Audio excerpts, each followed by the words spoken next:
በፋና ቴሌቪዥን በሁለቱም ቻናሎቻችን የገና ማለዳን ከኛ ጋር እያሳለፋችሁ ስላለ እናመሰግናችኋለን።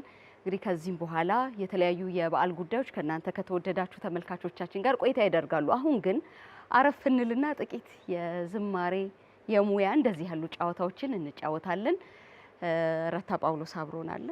እናመሰግናለን በጣም ከልብ ስለተገናኘን። አመሰግናለሁ። ረታ ጳውሎስ ማን ነው? ይሄን ለሚመለከቱ ሰዎች እሺ፣ ረታ ጳውሎስ የሶስት ልጆች አባትና የአንዲት ሚስት ባል ነው እና የሙዚቃ ባለሙያ ነኝ። ያሬድ ሙዚቃ ትምህርት ቤት ነው ግራጁዌት ያደረኩት ምናልባት አንድ 15 ዓመት በፊት ማለት ነው። ስለዚህ ያው ሙዚቃ ደግሞ በጣም ሰፊ ስለሆነ ከዛ ውስጥ ወደ ኳየር ኦርኬስትሬትድ የሆኑ ሙዚቃዎች ላይ አተኩራለሁ። በዛ ነው ማገለግለው እና በወንጌል አማኞች በሙሉ ያው እንግዲህ የተለያዩ ስልጠናዎችን ሴሚናሮችን በመስጠት አገለግላለሁ። በኢትዮጵያ ቃለ ሕይወት ዋና ጽህፈት ቤት ግን በቃለ ሕይወት ቤተክርስቲያን በዋናው ጽህፈት ቤት ሀገር አቀፍ የሙዚቃና አምልኮ ዳይሬክተር በመሆን አገለግላለሁ። ሪትም ሀገር አቀፍ ኳየር ደግሞ ይህን የመሰለ በአራት ድምጽ ከዛም በላይ ባሉ የተለያዩ የተፈጥሮ የሰው ልጅ ድምጾች ልዩ ልዩነት የሚዘምር ኳየር ነው ከተለያየ ቤተክርስቲያናት የተደራጀ እና ይህንን ኳየር ደግሞ በመምራት የሚውዚክ ዳይሬክተር ሆኜ የፋውንደር ሆኜ አገለግላለሁ ማለት ነው። በጣም ሰፊ ነገር ነው። እንደኔ ያለ ዳር ያለ ሰው ሙዚቃ ማያቅ ማይረዳ ያንተን ኮንዳክቲንግ እንደ ጨዋታም ነገር ሊያየው ይመስላልና ብዙም ትርጉም የማይሰጥ ሊመስል ይችላል። ግን ይሄን ሁሉ ሰው የሚያግባባው እሱ ነው። ጥቂት ደግሞ ስለሱ ብታነሳልኝ ደስ ይላል። እንደዛ ተብዬ አውቃለሁ።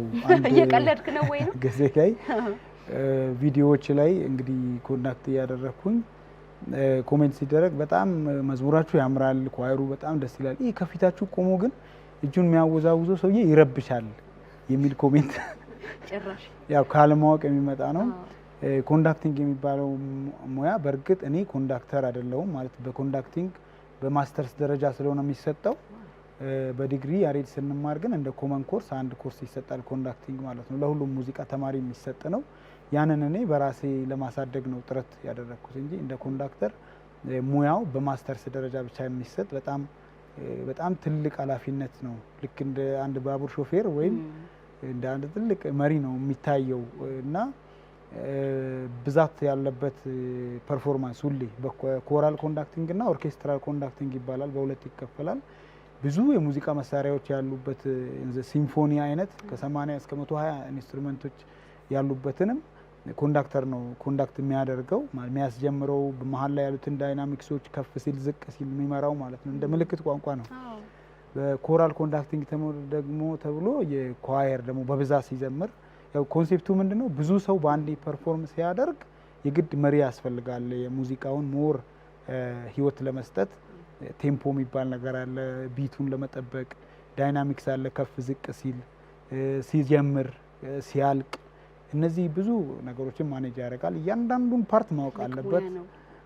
ከፐርፎርመሩ ሁሉም ሰው የሚጫወተውን ነገር ማወቅ ይጠበቅበታል ማለት ነው። መቼም የዚህ የህብረት የዝማሬ ስራ አንድ መዳረሻው ፈጣሪን ማመስገን አይደለም፣ እንደ አገልግሎትም ነው።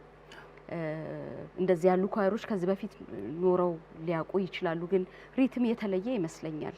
ይለያል ሪትም እስካሁን ካየናቸው ኳየሮች ከፊት ነበሩ። በጣም እኛ ሪኮግናይዝ የምናደርጋቸው በሉትራን፣ በመካነ ኢየሱስ፣ በአድቬንቲስት፣ በሌሎችም አንጋፋ ቤተክርስቲያናት በቃለ ሕይወት በአራት ድምጽ የመዘመር ባህሉ ነበረ ሞር በጣም በብዛት ግን ያው በሉትራን እና በመካነ ኢየሱስ ይታወቃል እና ከቅርብ ጊዜ ወዲህ ግን በጣም እየጠፋ በዚህ በመድረክ ላይ ወርሺፕ ሊደርስ በሚባሉት ግሩፕ እየተተካ ሲመጣ ሶሎ የበለጠ እየጎላ መጣ ማለት ነው። ስለዚህ እኛ አላማችን ያንን የጠፋውን በአራት ድምጽ ብዙ ሰዎችን አሳታፊ አሁን አንድ ኳየር እዚህ ሲመጣ እንኳን ብዙ ተጨንቀን ነው። ለምን ከጎደለ ፓርቶቹ ላይ ይበላሻል ማለት ነው። ስለዚህ ሁሉም ሰው አስፈላጊ ነው እኩል። ሁሉም ፓርት ደግሞ በአንድነት ህብር ሆኖ ሲወጣ በጣም የሚያምር እንደምሰሙ እንግዲህ የሚያምር ድምጽ ነው የሚወጣውና ሪትም ሀገር አቀፍ ኳየር ከተለያዩ ኢቫንጀሊካል ሎካል ቸርቾች ወይም ቤተ እምነቶች ኢቫንጀሊካል ቤተ እምነቶች የተሰባሰበው ማለት ነውና ስንት ናችሁ? ዛሬ ቆጥር ያለው ቅድም 40 ናችሁ። ይቀራል። ኦኬ አዎ ይቀራል። ምናልባት ግማሽ ያህል ኦልሞስት 90 አካባቢ ነው አሁን ያለው። ግን በተለያየ ምክንያት ለማገልገል ስንቆም ከ60 እስከ 65 እስከ 70 የምንቆምበት አጋጣሚ አለ እንጂ በሜምበርሺፕ ደረጃ አሁን ያለው ከ90 አካባቢ። ከሰው ጋር መስራት ቀላል ነገር አይደለም። ደግሞ ብዙ ሲሆን ደግሞ የበለጠ ቀላል ነገር አይደለም። እንደዚህ ያሉ ህብረቶችን መምራት እርግጥ ነው መንፈሳዊ አገልግሎት ነው፣ ግን ቀላል ነው ወይ? ቀላል አይደለም፣ ግን ጸጋ ሲሰጥሽ ቀላል። እና አንዳንድ ጊዜ ለእያንዳንዱ አገልግሎት እግዚአብሔር ራሱ ሰዎችን ሲሰራ ለተለያየ ነገር ነው የሚሰራውና አላቅም እንግዲህ ወደፊት ተሳስቼ ከሆነ ግን እኔ እንደማምነው ለኳየር ተሰርቼ ያለው ብዬ አምናለሁ ራሴ። እና በትዕግስት ደግሞ ፍቅር ሊኖርሽ ይገባል ለኳየር አገልግሎት ማለት ነው። ሶሎ አገልግሎት የራሱ ኳሊቲ አለው እና ከብሉይ ኪዳን ጀምሮ ብዙ ጊዜ መጽሐፍ ቅዱስ ዘመሩ ጌጠኛ ልብስ ለብሰው በብዛት እንደዛ ነው የነበረውና ሶሎ አገልግሎትም አለ እዛ ውስጥ። ዞሮ ግን በጣም የሚጎላው ወደፊትም እንግዲህ ወደ መንግስተ ሰማያት ስንሄድ በጌታ ዘንድ ከሞት በኋላ ባለው ህይወትም ዘመሩ የሚል በቃ ጌጠኛ ልብስ የለበሱ ነጫጭ መላእክት ጋር ሆነው ከብዙ እልፍ አላፍ መላእክት ዘመሩ ነው የሚለውና የህብረት ዝማሬ በጣም ወሳኝና በጣም ውብ ነው። ሶሎ ዝማሬም ያው የራሱ የሆነ በጣም ውብ የሆነ ፓርት አለው ማለት ነውና አገልግሎቱም መምራቱም ማደራጀቱም ለሁሉም ነው። ለኔ ለመሪ ብቻ ሳይሆን ለእያንዳንዱ እዚህ ውስጥ ያለው ሁሉ ያንዱ ያለ አንዱ ምንም መሆን ስለማይችል ብዙ ስራ፣ ብዙ ትዕግስት፣ ብዙ ዲሲፕሊን፣ በጣም ብዙ ዲሲፕሊን የሚጠይቅ ነው። ለዛ ነው ብዙ ሰው ህብረትን የሚፈራው ይመስለኛል። እና በህብረት በቃ እንትን ከማለት ብዙ ዲማንድ ያደርጋል። የራስሽን ኢንተረስት የራስሽን ደስ የሚልሽን ነገር ትተሽ ነው የምትመጪው እና መስዋዕት አድርገሽ ለህብረቱ ነው በቃ ለህብረቱ ጥሩ የሚሆን ከሆነ በህብረት ስናደርገው ጥሩ የሚሆን ከሆነ የኔ ኢንተረስት የኔ ፍላጎት ይቅር ብለሽ ነው ያንን የሚጠይቅ ነገር ነውና ያው እግዚአብሔር ግን ያግዛል። የዲሲፕሊን ወይም የስነ ምግባር ነገር ካነሳ አይደለም የእግዚአብሔር ቤት አባት ያለበት ቤት ራሱ ስነ ስርዓት አለው አይደለም። አይ ይቆጣል አባቴ ወይ ጓደኛዬ ጋር ነው ማድረው ብሎ ቀድሞ ማሳወቅ አለ። ከዚህ ጋር ተያይዞ ደግሞ መቼም የፈጣሪ ቤት ሲሆን ደግሞ የላቀውን ነው የሚጠይቀው። ስለሱ እናውራ ጥቂት ነገር የስነ ምግባሩ ነገር ሹር በቃ ብለሽዋል። ምክንያቱም ማንኛውም አይነት ነገር በጋራ ለመስራት የሆነ አይነት ሊደርሺፕ ያስፈልጋል። ከዛ ደግሞ ዲሲፕሊን ያስፈልጋል። ዲሲፕሊን ማለት ዲሳይፕል ከሚለው ቃል ነው የመጣውና መከተል፣ መታዘዝ እና መደረግ ያለበትን ነገር በሰዓቱ ማድረግ። አሁን የጥናት ዲሲፕሊን አለ፣ ስንሰበሰብ የጸሎት የተለያዩ መንፈሳዊ ፕሮግራሞች ዲሲፕሊን አለ፣ የደም ፐርሰናል ዲሲፕሊን አለ የግል ደግሞ እና እጅግ በጣም ወሳኝ ነገር ነው። በጣም አስፈላጊ ነው። ያ ነው ውጤታማ የሚያደርገው እና ማስተማር ይናፍቃል። ያስተማርካቸው ልጆች አግኝታለሁ በጣም ጎበዝ አስተማሪ ነው ብለዋል። ኦኬ አዎ ማስተማር ወዳለሁ። ማስተማር በጣም ነው ደስ የሚለኝ። ስለማስተምር ነው ያላረጀሁት እና ሳስተምር ግን ሁለት ሰብጀክት ነው እንግዲህ በህይወቴ በማስተማር ያለፈው። የመጀመሪያው ከሙዚቃ በፊት የተማርኩት አርኪቴክቸራል ድራፍቲንግ ቴክኖሎጂ የሚባል ሙያ ነበረ። ድራፍቲንግ እና እንግዲህ አርኪቴክቸራል ዲዛይን ጋር የተያያዘ ነገር ማለት ነውና በዛ ሙያ ውስጥ ሆኜ ቢያንስ ለ6 ዓመት ያህል በመምህርነት አገልግያለሁ። የቴክኒካል ድሮይንግ መምህር ነበርኩ፣ አርኪቴክቸራል ዲዛይን መምህር ነበርኩ የተወሰነ ጊዜ። ሙዚቃው በጣም ውስጤ ላይ በጣም ስለጎላ ነው ወደ ሙዚቃ የገባሁት እና ያኔ ያስተማርኳቸው ልጆች አሉ። አብዮት ቅርስ የሚባል ትምህርት ቤት እዚህ አስተምር ነበረ፣ ጂሲ እዛ አንድ 4 ዓመት እዛ ነው ያስተማርኩት። ሰላም ቴክኒክና ሙያ እንዲሁም ደግሞ ሆሳና ቴክኒክና ሙያ ኮሌጅ እዛም አስተምር ያለውና በተለይ የጂሲኤ ተማሪዎች ብዙ ቦታ አገኛቸዋለሁ። ትልልቅ ቦታ ላይ እንደውም ትልቅ ሰው ሆነው ተሹመው በማዘጋጃ በተለያየ ቦታዎች ላይ እና ያው ማስተማር ደስ ይለኛል። ያስተማርኳቸው ልጆች አሉ። በሙዚቃም እንደዛ ሙዚቃም ብዙ ጊታር አስተምራለሁ፣ የሙዚቃ ቲዮሪ፣ ሶልፌጆ እነዚህን ነገሮች ያው ኳየርም ደግሞ ያው ቮካልም አስተምራለሁ። እነዚህ በጣም አንድ ማቃት ትልቅ ሴት ግለሰብም ሆነ ማህበረሰብ የሚያየው አርአያ ወይም ሮል ሞዴል ከሌለው በጣም አደገኛ ነው ብላ ትላለች። ወደ መንፈሳዊው ዓለም ስንመጣ ደግሞ የዶክተር ደረጀ ከበደን መልካም ተጽዕኖ ምናልባት መዝሙሮችህ ላይ ያየሁ ይመስለኛል።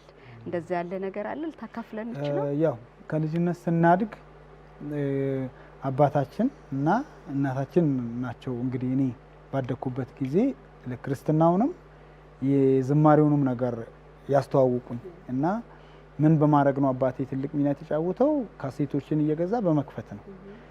ሲከፈት እንግዲህ የክር ካሴት እንድትመታ መታ አድርገሽ አስገብተሽ ወይም ደግሞ በእጅ የሚዞር ቴፕም ደርሻበታለሁ። እንግዲህ ገጠር እያለን አይ በእጅ ቴፕ እንደዚህ እየዞረ ይጫወታል። ምናልባት እናንተም ላደርሱበት ከሸክላ በኋላ ይመጣ ማለት ነው። ከዛ ጀምሮ እንግዲህ ስንሰማ ያደግ ነው። እኔም ደግሞ በህይወቴ ሞዴል አደርግ የነበረው ያን ጊዜ በዝማሬ በመስል ብሆን ምለው ያው ሰው ራሱን ነው የሚሆነው፣ ግን አለ አይደል ሞዴል አድርገን ተስፋዬ ጋቢሶ ነበር፣ ታምራት ኃይሌን በጣም ከዛ ደግሞ የደረጀ ከበደንም መዝሙሮች ከነሱ ጋር እኩል ነው። እንግዲህ በእርግጥ ደረጀ አንጋፋ ነው፣ የሱንም መዝሙሮች ደግሞ በጣም ኢሚቴት እያደረኩ ዘምር ነበር እና በዜማ አደራረስ፣ በግጥም አጻጻፍ፣ በመዝሙር ግጥም አጻጻፍ፣ በሪትሚካል ይሄ ኮንሴፕት፣ በዜማ ኮንሴፕት በጣም የምደነቀው በደረጀ ከበደ ነው እና መዝሙሮቹን ብዙ ጊዜ ዘምራለሁ። እኔም የራሴን መዝሙር ስጽፍ ሳላቀው ወደዛ አይነት ቅላጤዎች ይሄዳል። ያው አይ በጣም ትልቁን ነው የመረጥከው። ድምጽህ ላይም አለ እኮ ድምጽህም እሱን ይመስላል ይላሉ። አይ ነው ግድ የለም ግን እንመሰክራለን አይደል? በጣም ነው ደስ የሚለው። የቀራለ ረታ ማንሳት የምትፈልገው ማስተላለፍ የምትፈልገው ሪትም ሀገር አቀፍ ኳየር በጣም የተወደደ በህብረ ድምጽ የሚዘምር ኳየር ነው። እኛ በህብረ ድምጽ ስንዘምር ትልቅ መልእክት ሁሌ ለሶሳይቲው የምናስተላልፈው እሴት አለ። እሴት ይባላል። በውስጡ ያለ እሴት ልዩነት ተፈጥሯዊ ነው። ኢትስ ናቹራል። አንድ መሆን በዚህ ፕላኔት ላይ አንድ አይነት መሆን አይቻልም። ይሄ ተፈጥሯዊ ነው ማለት ነው። ዛፍም አንድ አይነት አይደለ? አበባ አለ፣ ጽድ አለ፣ እንትን አለ። እግዚአብሔር ሲሰራ ነገሮችን ልዩ አድርጎ እንደፈጠረ ከፍጥረቱ እንገነዘባለን። ስለዚህ ሰዎችም ስንፈጠር አንድ አይነት አይደለንም። በብሔር እንለያያለን፣ በሃይማኖት፣ በተለያየ ነገር ሰው እንግዲህ ባለው ነርቸር ሆኖ ልዩነትም ይኖራል፣ በተፈጥሮም ልዩነት ይኖራል እና ያን ልዩነት ለህብር አንድነት መጠቀም ይቻላል የሚል ትልቅ ሜሴጅ እናስተላልፋለን። ሶፕራኖ፣ አልቶ፣ ቴነር፣ ቤዝ እና ሶሎ ነው አሁን ዛሬ ሲዘምር የነበረው። የተለያየ ነው ዜማው የተለያየ ነው፣ ግን ሲሰማ አንድ ነው የሚሰማው እና ህብር የሆነ ነገር ነው የሚሰማው እና ለተመልካቾች ሁሉ የማስተላልፈው ልዩነት ተፈጥሯዊ ነው። በልዩነት ውስጥ የሚገኝ አንድነት ግን እግዚአብሔር ከሰማይ ያሰበው ትልቅ ሀሳብ ነውና ሁልጊዜ በልዩነታችን ውስጥ በአንድነት ስለሚፈጠረው ውበት እናስብ የሚል መልእክት አስተላልፋለሁ።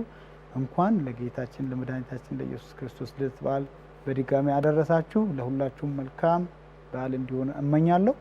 ኢየሱስ ክርስቶስ ያድናል። አሜን። እናመሰግናለን። በጣም እንቀጥላለን። የተወደዳችሁ ተመልካቾቻችን ከኛ ጋር ስላላችሁ እናመሰግናችኋለን። ጥቂት ረፍት እናደርጋለን፣ መልሰን እናገኛችኋለን። መልካም በዓል በያላችሁበት።